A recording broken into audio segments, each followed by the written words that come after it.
अब जो है सबसे अंत में मैंने कई दिनों से छोड़ रखा है वह आसन, चूंकि मेरे गर्दन में तकलीफ होने लगी।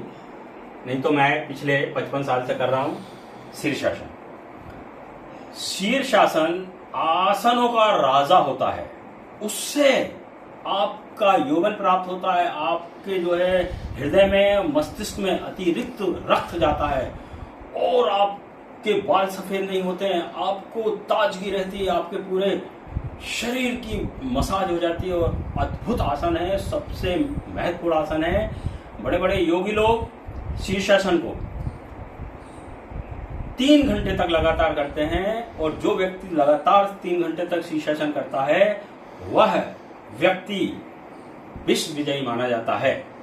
तो अब हम शीर्षासन कैसे करना है? पेट खाली होना चाहिए, पहली चीज। सारे आसनों के अंत में ही शीर्षासन करना है। उसके बाद शीर्षासन के लिए या तो आप कोई अच्छा टॉवल का कुंडली बनाकर उस पर सिर रखिए, लेकिन ऐसे जमीन पे शीर्षासन नहीं करना है। अगर आप शुरू में शीर्षासन नहीं कर पा रहे हैं तो किसी की मदद से कीजिए, दीवार की मदद से कीजिए, या एक किसी अपने परिवार के व्यक्ति की मदद से कीजिए। लेकिन शीर्षासन में बहुत सावधानी रखना है, क्योंकि शीर्षासन में कई बार जो है गर्दन में झटका आ जाता है। तो अब हम करते हैं शीर्षासन। शीर्षासन की पहला स्टेप क्या है कि हमें ये जो जिस पर हम चटाई पर या जिस कंबल पर आसन करते हैं वो काफी मोटा होना चाहिए, कम से कम 2 इंच 2.5 इंच मोटा होना चाहिए। लेकिन शीर्षासन के लिए इसको भी मैं ऐसे करूंगा और ऐसे करूंगा, इतना ताकि अपने जो है गर्दन को किसी प्रकार का नुकसान ना हो। अब शीर्षासन की ये तरीके हैं कि आपका जो चटाई है एकदम मस्त होना चाहिए, ज्यादा कोमल भी नहीं, ज्यादा हार्ड भी नहीं, ज्यादा मोटी भी नहीं, ज्यादा पतली भी नहीं, कम से कम 3 इंच 4 इंच शीर्षासन की। और बाकी आसन के लिए कम से कम 2 इंच की वेलवेट ये होना चाहिए। ब्लैंकेट भी ठोस होना चाहिए। तो इससे जो है आपकी बॉडी का जो है इलेक्ट्रिकल एनर्जी आपको पूरा उसका फायदा मिलेगा। तो शीर्षासन प्रारंभ करते हैं। उसके लिए क्या करना है? पहले फर्स्ट ऐसे करना है, लाइक दिस। धीरे धीरे पीछे से उठाना है। सहूलियत के हिसाब से अपनी सिर को रखिए ऐसा।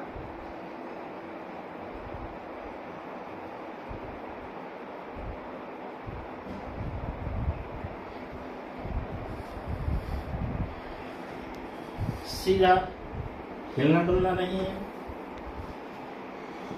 शीर्षासन स्टार्टिंग में ज्यादा नहीं करना है। 10 second, 15 second, 5 second, 1 minute, 2 minute, 10 minute, आधा घंटा, 1 घंटा और 3 घंटे तक भी। इससे कुंडलिनी शक्ति जागृत होती है।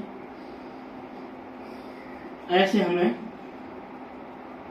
हिलना डुलना नहीं है, सीधे रखना है। आंखें बंद कर सकते हैं। धीरे सांस लेना है, छोड़ना है। किसी भी आसन में मुंह से सांस नहीं लेना है। Like this. इसी आसन में आप पद्मासन लगा सकते हैं, जिसको कहते हैं बद्ध पद्मासन।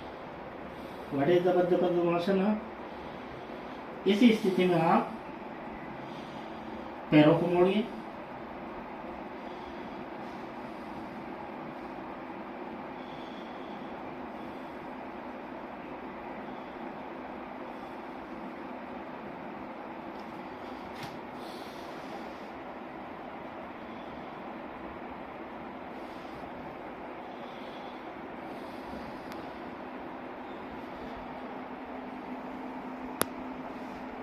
बद्ध पद्मासन।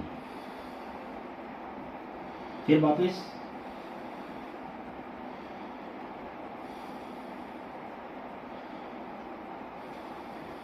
वापस आ जाइए। धीरे धीरे आना है, झटका नहीं लगना बिल्कुल।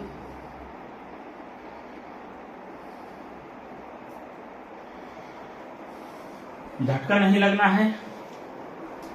ये हो गया शीर्षासन। इससे आपकी स्मरण शक्ति, मस्तिष्क का अद्भुत विकास होता है, स्मरण शक्ति बहुत बढ़ती है।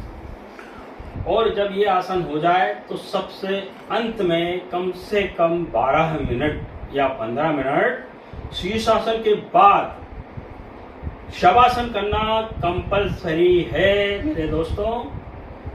आपको शीर्षासन के बाद